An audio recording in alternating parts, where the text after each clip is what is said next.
തിരഞ്ഞെടുപ്പ് നമ്മൾ നോക്കുകയാണെന്നുണ്ടെങ്കിൽ ഈ ആദ്യ പകുതിയിൽ തിരഞ്ഞെടുപ്പ് നടക്കുന്ന സ്ഥലങ്ങളുടെ കാര്യത്തിൽ നോക്കുമ്പോൾ തിരുവനന്തപുരത്ത് വളരെ ശക്തമായ മത്സരം നടക്കും. കോർപ്പറേഷനുകൾ നോക്കുകയാണെന്നുണ്ടെങ്കിൽ കഴിഞ്ഞ 6 കോർപ്പറേഷനുകളിൽ കഴിഞ്ഞ തിരഞ്ഞെടുപ്പിൽ 5ഇടത്തും LDF-നായിരുന്നു. നിലവിൽ നമ്മൾ തിരുവനന്തപുരത്തിൻ്റെ കേസ് എടുക്കുകയാണെങ്കിൽ തിരുവനന്തപുരത്ത് LDF ആയിരുന്നു. ഒരിടത്ത് മാത്രമാണ് കണ്ണൂരിൽ ഒരു സ്ഥലത്ത് മാത്രമാണ് UDF-ന് വിജയിക്കാൻ സാധിച്ചത്.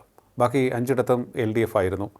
മുനിസിപ്പാലിറ്റികളുടെ കാര്യം എടുത്ത് പരിശോധിക്കുകയാണെങ്കിൽ അവിടെ മാത്രമാണ് മുനിസിപ്പാലിറ്റികളുടെ കാര്യത്തിൽ മാത്രമാണ് ഒരു ബലാബല പോരാട്ടം UDF-ന് കാഴ്ചവെക്കാൻ സാധിച്ചത്.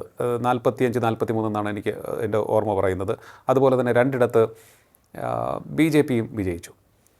അപ്പോൾ തിരുവനന്തപുരം കോർപ്പറേഷൻ അതുകൊണ്ട് തന്നെ വളരെ പ്രാധാന്യം അർഹിക്കുന്നതാണ്. നമ്മുടെ തലസ്ഥാന ജില്ലയിലെ കോർപ്പറേഷൻ ആര് പിടിക്കും എന്നുള്ള ഒരു ശക്തമായ ചോദ്യം ഇവിടെ ഉയരുന്നുണ്ട്. പ്രചാരണം വളരെ ശക്തമാണ്. എല്ലാ അടവുകളും എല്ലാവരും പയറ്റുന്നുമുണ്ട്. സ്ഥാനാർത്ഥികളെ പ്രമുഖരെ പോലും പലരും ഇറക്കിയിട്ടുണ്ട്. അല്ല, എനിക്ക് തോന്നുന്നത് നമ്മൾ ഈ ആദ്യഘട്ടത്തിൽ തിരഞ്ഞെടുപ്പ് എടുക്കുന്ന 7 ജില്ലകളിൽ ഒരു തരംതിരിവ് സാധ്യമാണ്.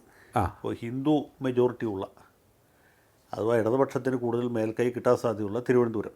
അതെ, തിരുവനന്തപുരം ശരിക്കും ഒരു UDF ജില്ലയാണ്. പക്ഷേ ഇപ്പോൾ അതിൻ്റെ ആ UDF സ്വഭാവം വല്ലാതെ കുറഞ്ഞു പോയി. കഴിഞ്ഞ നിയമസഭാ തെരഞ്ഞെടുപ്പുകളും പഞ്ചായത്ത് തെരഞ്ഞെടുപ്പുകളും കോർപ്പറേഷൻ തെരഞ്ഞെടുപ്പൊക്കെ നോക്കിയാൽ അതെ, ആ ഒരു കോൺഗ്രസ് നിറം മായുന്നതായിട്ടാണ് നമ്മൾ കാണുന്നത്. കോൺഗ്രസ്സുകാരില്ലാത്തതുകൊണ്ടല്ല, കോൺഗ്രസ്സിന് ശക്തരായ സ്ഥാനാർത്ഥികളോ കൃത്യമായ പ്രചരണ സംവിധാനമോ ഇല്ലാത്തതുകൊണ്ട് പാർട്ടി നിർത്തുന്ന സ്ഥാനാർത്ഥികൾ പൊതുവെ തോറ്റുകൊണ്ടിരിക്കുകയാണ്. ഇപ്പോൾ ഈ കഴിഞ്ഞ നിയമസഭാ തെരഞ്ഞെടുപ്പിൽ ആകെ വന്നിട്ട് പോയിട്ടും കോവളത്ത് വിൻസെൻ്റ് മാത്രം ജയിച്ചു.